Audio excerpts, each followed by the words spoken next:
welcome to On the Way Moments, a podcast from St. Anthony on the Desert Episcopal Church here in beautiful and currently very hot Scottsdale, Arizona.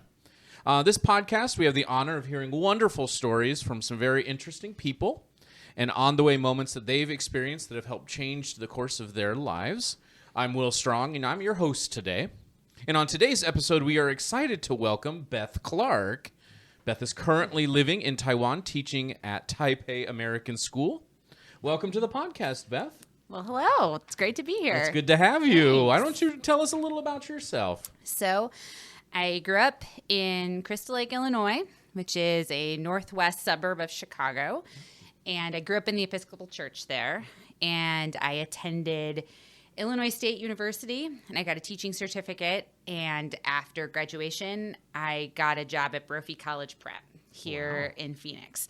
And I got that largely based on connections I had made doing competitive speech and debate, which has been a really huge part of my life. I started competing in speech and debate when I was about 14 years old, and I have competed all the way through college, coached all the way through my teaching career. I have never stopped. So you haven't stopped. So, no, I have not stopped. I am currently coaching today. So after we film this, I have some coaching to do. So and that has also really taken me to Taipei too. So I teach like writing classes and public speaking classes and debate. I also, along the way at Brophy, got a master's degree in religious studies, and I started teaching religious studies and directing retreats and doing different adult formation groups as well here in the Valley. I did groups at the Casa, and I did groups at St. Francis Xavier Parish. But a couple of years ago, I got this pretty fantastic opportunity from some friends of mine who did speech and debate coaching here in Arizona. They were both from Arizona, but they didn't work with each other ever. So they both didn't realize, I think, that they knew me. So I think I somehow came up in conversation, and they were like, yeah, we should definitely try to get Beth. So I got this job at this really, really fantastic school in Taipei.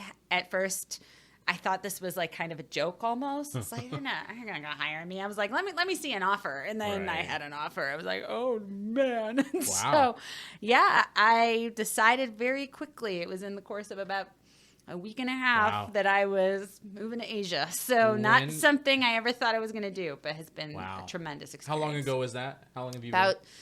About 2 years ago. So this was in January of 2019. Okay. It was January 2019. Is that when you moved there then? And I moved there in July of 2019. Oh, wow. So yeah, just before the pandemic. I was going to say, you had some pre-pandemic and post-pandemic. Right. And very curious about what that looks like, what it looked like. There really was no pandemic in Taiwan. Okay. So in Taiwan, they did lots of contact tracing and closed the borders very early when there were in the very early cases.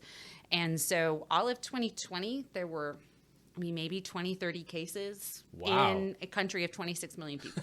So I had a perfectly normal life for all of 2020. I think I am part of a 0.00 something percent of the population for whom eating at restaurants without a mask on is actually completely normal. That's what life was like for me in Taiwan.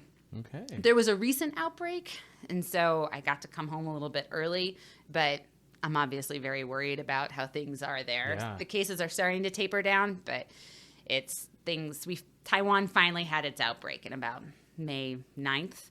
So they're working this year, 2021, right? Wow. So they're working very hard to get the numbers down, and the government's doing a very good job. So we'll see how things go moving forward. But yeah, it's getting better.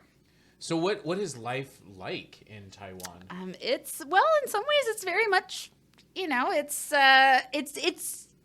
is very different from here. Mm-hmm. So everybody lives in an apartment. Okay. There are some single-family homes, but they are very few and far between, especially in Taipei. So it's a very dense city. People take public transportation, and the public transportation is spotless. Wow. There is no crime there. I can walk around by myself at 2 a.m. without a care in the world. I could be throwing money around. Nobody would. They'd be like, please don't throw your money around. Just like extraordinarily kind and conscientious people there. And but some of life is very similar. I mean, it's like people like to go watch baseball games. There's one of their professional baseball stadiums is right down the street from me. And people like to, there's a great burger place, right by everybody loves burgers, Who doesn't love burgers? But also, there's some very different things. There's a big night market culture there. The food is obviously quite different, but pretty delicious. So yeah, some similarities, but also some major differences. What's the weather like? So humid. It's also very hot. The heat is pretty intense, but the humidity is really, really killer. So it's not a dry heat. No, like it's not a dry said. heat It's at not all. a dry heat in Arizona. It's still hot. Nope. It's just so wherever you're at, it's hot right. and wherever humid. wherever I am, it's going to be at least hot. Oh man. It's fine. Yeah. But similarly to here, very nice winter months. Oh, nice. Yeah, nice. The winter's very nice. So when do you go back then? I'm supposed to be going back on mid-July because I have to do 2 weeks of quarantine, even though I've been vaccinated. That's how the country has done so well with COVID, is that if you're coming in from the outside, there's a mandatory 2-week quarantine. Wow. And it's very strict. I cannot leave my apartment for 2 weeks. Oh, wow. Yeah. Do you have a big apartment? Or do you It's big enough. Climb the walls at all? It's going to be big enough. It's That's big right. enough. You'll make it work. I can stick my head out the window. It's big enough. Oh, yeah, that's I funny. can make it work. Yeah. So speaking of teaching, what have you taught in the past? So I've taught a lot of different things. I finally counted it all up one day, and I've taught 20-something classes, different classes, but all in the same sort of subject areas. I've taught a lot of public speaking classes, I've taught a lot of debate classes, I've taught a lot of English classes. I have a master's in English ed, so I've taught a lot of English literature classes at all levels, secondary school, so 9 through 12. I am teaching middle schoolers right now, and they are darling, but that's not... I don't think that's my natural gift. It's not my natural gift. I've adapted, but and I've taught a whole host of things in religious studies. Okay. So my favorite thing to teach is scripture. So I taught Old and New Testament for 6 or 7 years or so. I taught classes on sacraments, taught classes on social justice, gospel-motivated social justice classes. I've taught all kinds of things. Right now, I'm teaching a research and writing-based class that kids get college credit for. It's called AP Seminar, and I'm still teaching some of those public speaking classes. Okay. So. And still coaching. Still coaching. Still doing all the that, coaching yeah. is the coaching. That's always there. The coaching is. I really wonder if that's ever gonna stop. Probably I think not. it's like it just keeps sucking me back in. It's like there's kind of no escaping it. No, not at all. Yeah.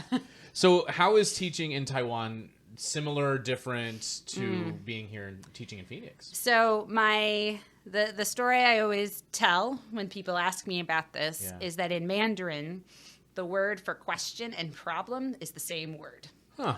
So it is extremely hard to get kids to ask questions. When here, kids are it is not hard. It's kids will just blurt them out in the middle of class. Right. Here. So, but something I've done in Taiwan is I don't let the students leave until I get 5 questions. Okay. And I say they can be about the assignment, but if you also just want to ask how are you doing today? Yeah. How's your dog? You can ask anything that's appropriate. Just ask me some questions. Just ask a question. Just ask some questions. But they're incredibly respectful, extraordinarily studious, incredibly hardworking. They are really scholars, you know. Yeah. And I taught a lot of students like that here as well. Brophy's a really wonderful school too. There's just different ethoses, and it's very hard for me to say which. People have asked what I prefer. I'm like, I don't know. They're just so different. That's I would say a big difference in teaching is kind of having to draw out some of the conversation. Yeah. And then once they get going, once they get rolling, they're great. You know, it's not a problem. It's just the getting over and I think it's from what I understand, it comes from like a Confucian sort of ethic of really not questioning your teacher. Okay. And so that's, you know, it's like, you know, that's not how learning sort of works now. You know, and I teach a class that's literally called seminar. So it's like, if they don't ask questions, we're just all staring at each other. So that's been one of the big challenges and one of the big differences. But once they get going, they're great. Good. Okay. Cause that makes me think of like with the youth ministry I work with, I'm always like, question everything. Yeah. Ask me anything. Like let's so that's very interesting. Cause I would, I don't know. Okay, and at first I was just like, well, I must now suddenly be the greatest teacher ever because they have no questions. No questions. No questions? No, that's not what was going on. So do you see, what are some of the, maybe this, I mean, you touched on it, the similarities and differences with the students from Phoenix. Yeah. You know, the American kids versus the Taiwanese kids. Is there... well, interestingly, too, a lot of the kids I teach in Taiwan are American. Okay. So I would say almost half of them have U.S. passports. Okay. So that all becomes a tough question. Yeah. But I would say, thinking about this a little bit, I think it's really just how kids see their teachers. Yeah. They just have a very different understanding of. I mean, they are like the kids in Taiwan write me thank you notes. Oh, wow. They are extremely formal about most interactions. Emails are always like, "Dear Miss Clarke, and thank you so much for your time. And here is my question. Oh, wow. Please respond whenever you have a chance. And kind regards." And wow. You know, everything is there's very much a way to do things. Yeah. And then, but with like some of the students I coach in speech debate or students who I've had more than once in class, you know, they know me a little bit better and a little bit more flow. Students in America will jump right into the flow. Yeah. They will, you know, it's a little bit more informal. So I would say those are some of the big interesting. Yeah. I'm always so intrigued by that, but it sounds like the teaching and educators over there are very high.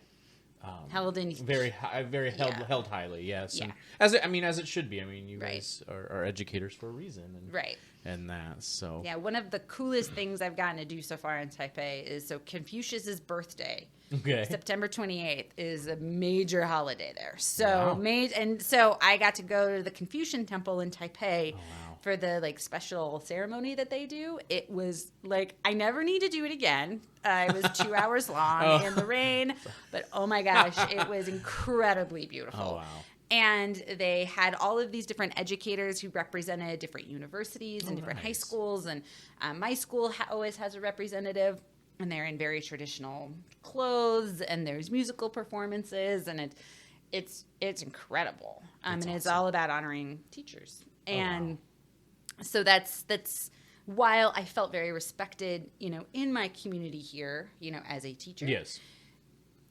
There is just a de facto respect for teachers in Taiwan that I think is just more deeply cultural. Interesting. That's interesting. I like that. Yeah. Yeah, let's get to that. Let's do that. Okay. Yeah, I know, right? Let's do that. Thank your teachers, let's do people. That. Yeah, seriously. Well, let's kind of shift gears a little bit because you said you grew up in the Episcopal Church. Yes. And so, have you been able to find, and how did you find a faith community in Taiwan? At first I sort of didn't for a little while. Okay. I struggled a little bit at first. And I was just trying to really adjust to my new surroundings, to life being in Mandarin, to, you know, not knowing what was going on, just walking down the street. And so, but eventually I found a really wonderful community there.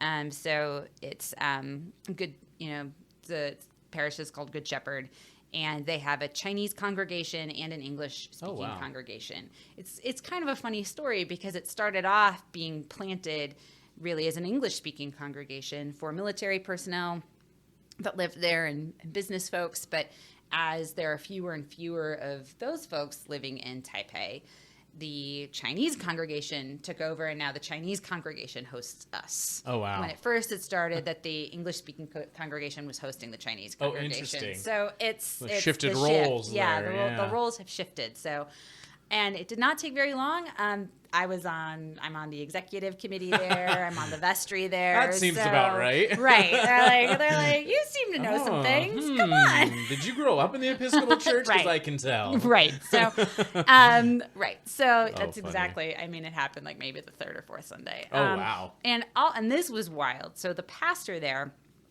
who was wonderful, the first sermon I heard, and I had been checking all these other churches because this church is a little bit further away from where I live than some other places. I think it's why it took me a little while to find it.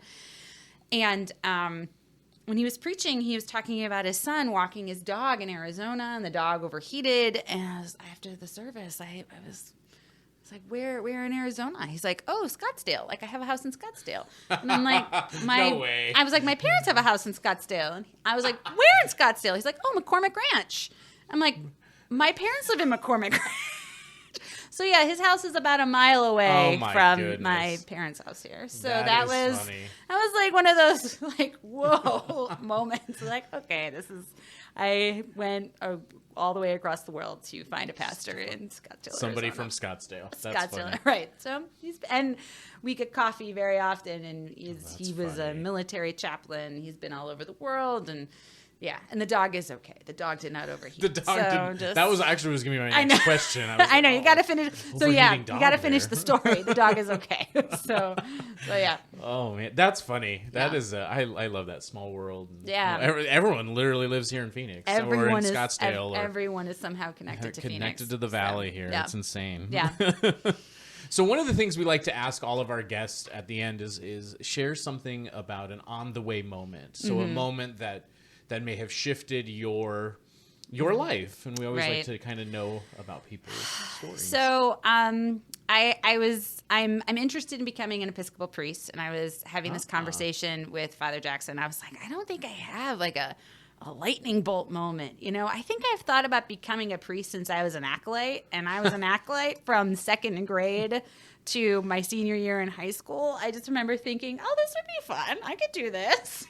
So and I was really thinking about, when we were having this conversation about these like sort of lightning bolt moments, I was like, I really can't think of anything. Like, I've had powerful moments in places. Right. And I think something about faith is you have to choose it. You know, you have to choose to see the lightning bolts, you know, or you can just think, oh, that's just a lightning bolt as opposed to something bigger. But then after I had this meeting with Father Jackson, when we had been talking about different seminaries and different potential paths for me to go down to become an Episcopal priest, I turn on NPR. I'm obsessed with NPR. I visited NPR twice, like their studios. I know, right? Did you see Ira Glass? I did not see Ira Glass, but I saw some other notable NPR personalities, and kind of lost my mind. I saw the Tiny Desk. Man. I got my picture at the Tiny Desk. I got my picture in the studio. It was anyway. So. It's like one of those times where I was silent. I'm a talker. And so anytime where I'm just like, this is a big moment. So, but I get in the car, I turn on whatever show is on. It was Fresh Air was on, with a story about Virginia Theological Seminary. And just, about their reparations program, which I'm so interested in. And I was like, wow. It's like I just had this conversation about how this never happens. And wow, and then it happened. I love that story. So it was, and it's becoming an Episcopal priest is like not like an easy process. Not at all. And I don't exactly know how it's gonna work out, but it was one of these moments I'm like, maybe this is gonna work out. Maybe I need to have a little faith. So. Goes back to that choosing of that faith. Right, that choosing of that faith. Jumping. I was like, you've got the background, you've got the right. But you're right. It is a process, and it's a good process on the other end of that. So yeah. So that's interesting. So I'm hoping I will look back at that many years and be like, yes, that was the moment where I knew. That was the moment when. But I just was like, wow, there's real egg on my face here after saying I never have these moments. And I was like, well, there you go. Like I mean, what are the odds? Like, what are the odds at exactly that moment? They're pretty small. I don't know if I believe in coincidences as much as maybe that was your moment. Right. But that's maybe. I'm not Not saying anything, but, But you'd we'll be a see, we'll great see. Episcopal priest. I would very much like to do it. So yeah. Oh, that's a great one. Thank Yeah. you for sharing that. Sure, And yeah. thank you for coming out and sharing your story today. It's been a lot of fun. Yeah, we appreciate that. And that's it for us today. Now I have to read my list of everywhere that we are currently at. So many places. We are on YouTube. We're on iTunes, Spotify, iHeartRadio, Amazon Music, and Stitcher. And wherever you find listen to your favorite podcast, be sure to like, thumbs up, comment, subscribe, and give us all the love. And we will see you next time. Bye for now. Bye.